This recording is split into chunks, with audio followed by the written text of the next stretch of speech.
विरान्धस्य ज्ञानञ्जनशलाकया चक्षुरुन्मीलितं येन तस्मै श्रीगुरुवे नमः। नमो विष्णुपादाय कृष्णपृष्ठाय भूतले श्रीमते भक्तिवेदान्त स्वामिन्यति नामिने। नमस्ते सारस्वती देवे गौरवाणी प्रचारिणे निर्विशेष शून्यवादी पाश्चात्य देश तारिणे। जय श्री कृष्ण चैतन्य प्रभु नित्यानंद श्री अद्वैत गदाधर श्रीवासादि गौर भक्त वृंदा। हरे कृष्ण कृष्ण कृष्ण हरे हरे हरे राम राम राम हरे हरे। हरे कृष्णा। सो आप सभी भक्तों का हार्दिक स्वागत है आज के भगवद गीता के चर्चा में। सो हम लोग चर्चा कर रहे हैं श्रीमद् भगवद गीता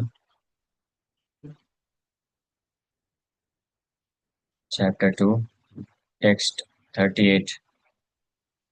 हम लोग चर्चा कर चुके थे। सुख दुख के समय कृत्वा लाभ लाभ हो जया जय ततो युद्धाय युजस्व नैवं पापम अवाप्स्यसि।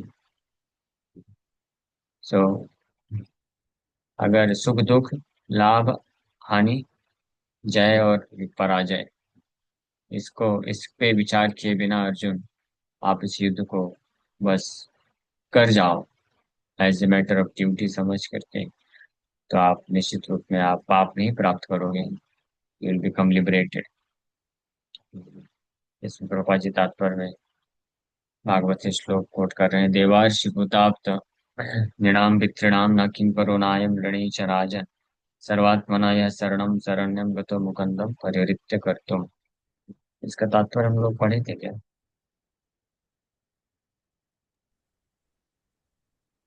तात्पर्य लॉर्ड तो शायद कृष्ण नहीं हुआ था प्रभु।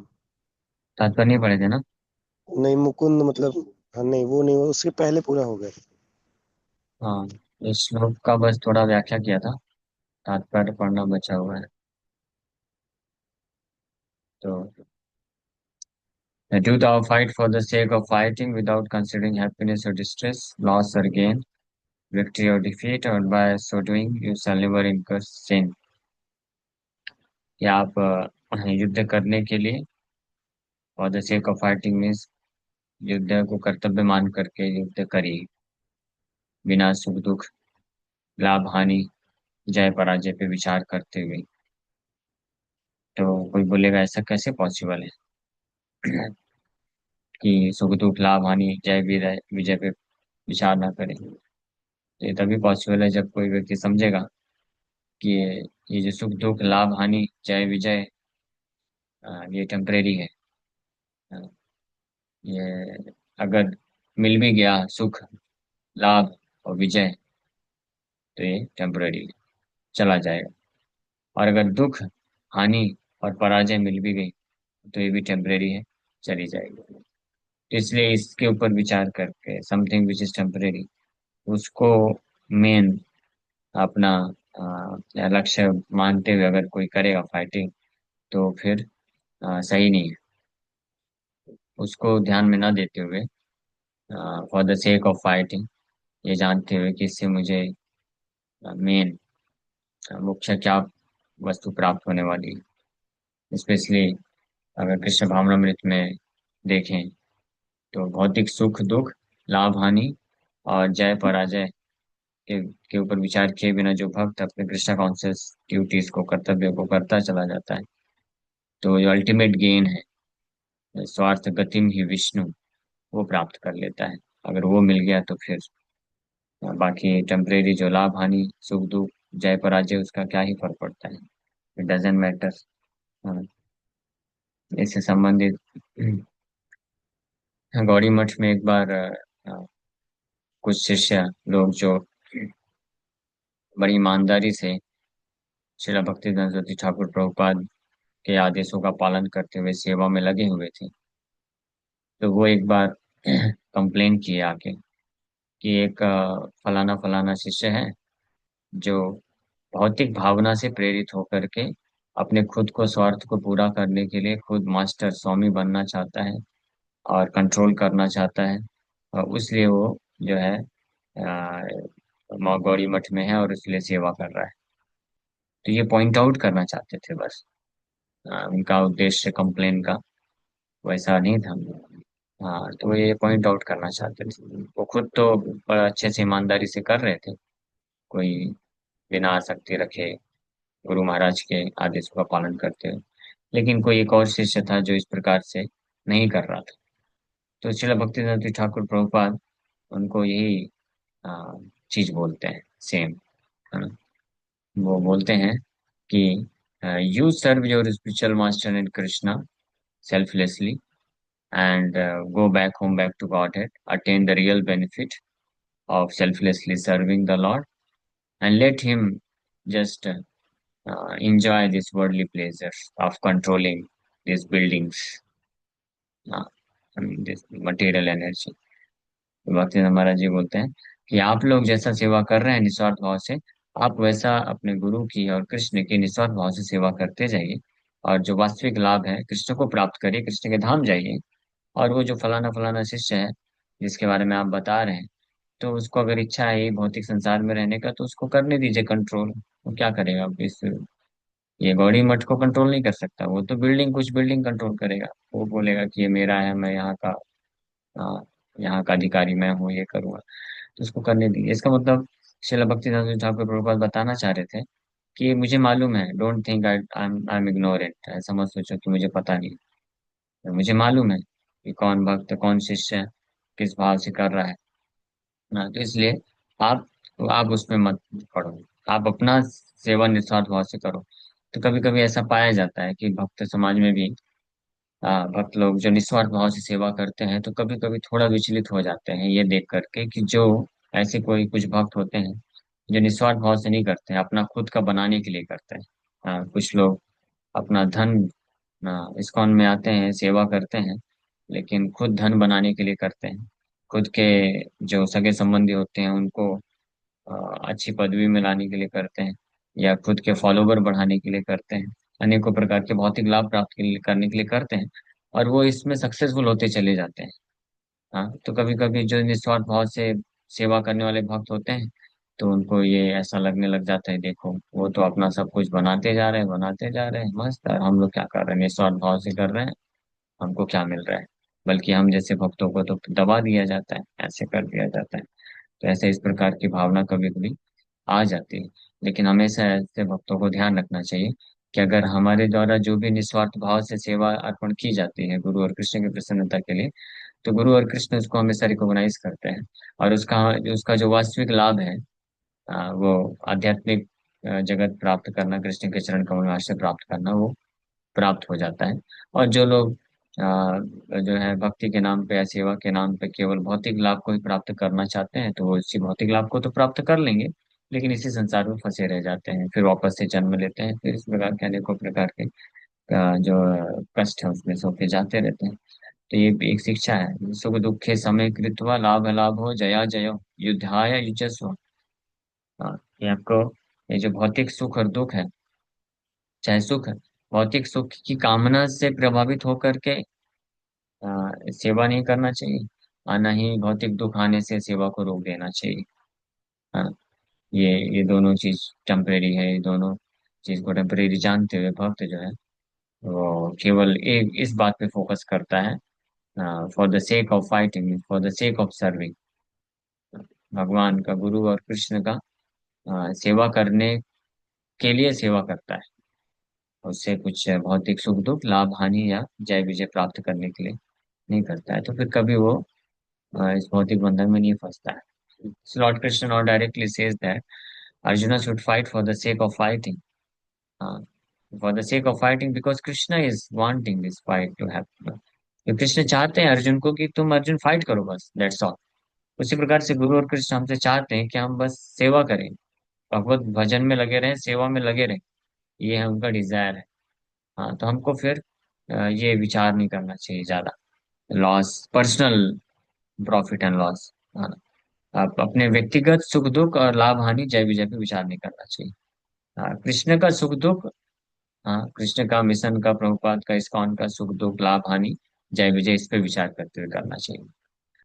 So for the sake of fighting, because he desires the full battle, Krishna चाहते हैं. So there is no consideration of happiness or distress, profit or loss, victory or defeat in the activities of Krishna consciousness.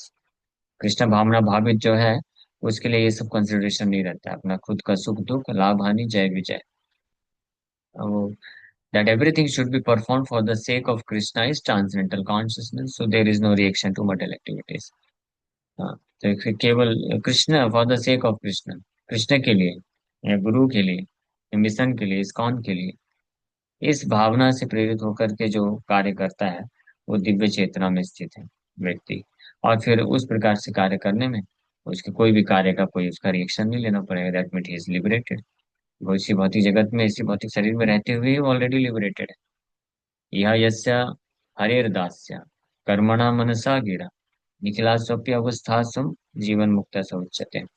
इस भौतिक संसार में रहते हुए भी, भौतिक शरीर में रहते हुए, जो अपने काया मनसा वाचा, शरीर वाणी और आ, वाणी से, शरीर, वाणी और मन से, जो Krishna, for the sake of serving Krishna, Krishna की सेवा के निमित्त कार्य करता रहता है, वो उसको मुक्त समझना चाहिए. Is already liberate. He who acts for his own sense gratification, either in goodness or in passion, is subject to the reaction good or bad. But he who has completely surrendered himself in the activities of Krishna consciousness is no longer obliged to anyone, nor is he debtor to anyone, as one is in the ordinary course of activities. जो अपने खुद के इंद्रिय तृप्ति के लिए कार्य करता है, चाहे गुडनेस में हो, पैशन में हो, उसको गुड और बैड रिजल्ट लेना पड़ता है. लेकिन जिसने पूर्ण रूप से कृष्ण की सेवा के लिए, कृष्ण भावना भावित होकर के कृष्ण भावना भावित कार्य करने के लिए समर्पण कर दिया है, तो वो फिर किसी का ऋणी नहीं रह जाता है. इस बात को भागवत में बोला गया, देवार्षि भूतात्म नृणाम पितॄणाम न किंकरो नायम ऋणी च राजन सर्वात्मना यह शरणम शरण्यम गतो Mukundan परिहृत्य करतम. Anyone who has completely surrendered unto Krishna Mukunda, giving up all other duties, is no longer a debtor, nor is he obliged to anyone, not to the demigods, nor the sages, nor the people in general, nor kinsmen, nor humanity, nor forefathers. That is the indirect hint given by Krishna to Arjuna in this verse, and the matter will be more clearly explained in the following verses. तो ऐसा व्यक्ति जो भगवान कृष्ण मुकुंद के चरण कमलों में पूर्ण समर्पण कर दिया है, अन्य सारे कर्तव्यों को त्याग भी देता है, तब भी वो ऋणी नहीं रह जाता है किसी का भी. देवताओं का भी नहीं, ऋषि मुनियों का भी नहीं, और इन जनरल लोगों का भी नहीं, सगे संबंधियों का नहीं, मनुष्य समाज का नहीं, पितृगणों का भी नहीं. बिकॉज वो उस दिव्य चेतना में कार्य करता है जहाँ पे वो is acting for the sake of Krishna, भगवान कृष्ण के लिए, उनके निमित्त कार्य करता है. तो इस प्रकार से वो मुक्त हो जाता है.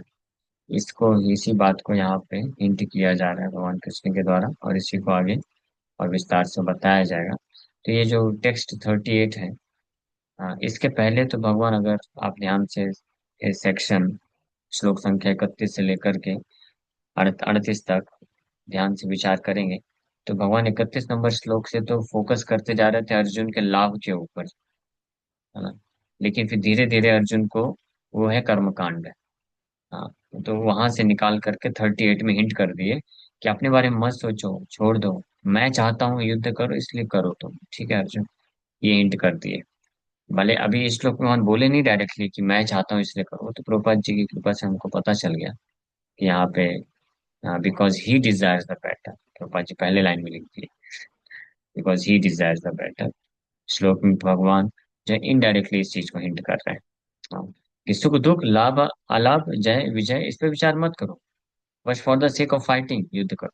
युद्ध के करने के लिए युद्ध करो. तो युद्ध करने के लिए युद्ध क्यों करूं? क्योंकि मैं चाहता हूँ इसलिए, यानी कृष्ण चाहते हैं इसलिए युद्ध करो. इनडायरेक्टली भगवान ये बोलना चाह रहे हैं. तो अर्जुन को वो धीरे धीरे भक्ति योग या बुद्धि योग में लेके आ रहे हैं. इसलिए 38 जो है जंक्शन है. 31 से 37 तक जो है कर्म योग हो गया, कर्म कांड से कर्म योग. और फिर 38 जो है जंक्शन है. यहाँ पे इनडायरेक्टली भगवान हिंट कर रहे हैं कि मेरे लिए करो, मतलब बुद्धि योग या भक्ति योग ट्रांजिशन कर लो. फिर 39 नंबर से यहाँ से चालू हो जाता है बुद्धि योग, जो कि नेक्स्ट 53 श्लोक तक चलेगा. ये फाइनल है, ये फाइनल इस चैप्टर का है। फिर अर्जुन जो है प्रश्न पूछेंगे कि इस प्रकार की बुद्धि योग भक्ति योग में स्थित जो व्यक्ति है उसका चेतना कैसा होता है भगवान। स्थित प्रज्ञा, ऐसा व्यक्ति स्थित प्रज्ञा होता है, उसकी चेतना क्या होती है, उसके लक्षण तो थोड़ा बताइए। तो भगवान फिर 54 नंबर से 72 तक ऐसे भक्ति के लक्षण के बारे में बताना चालू करते हैं। तो हम लोग ये जो नया सेक्शन है बुद्धि योग, टेक्स्ट 39 से, ये हम लोग कल से प्रारंभ करेंगे। Thank you very much. Hare Krishna. किसी भक्त का कोई प्रश्न है क्या तो पूछ सकते हैं। Hare Krishna. Yes, any question.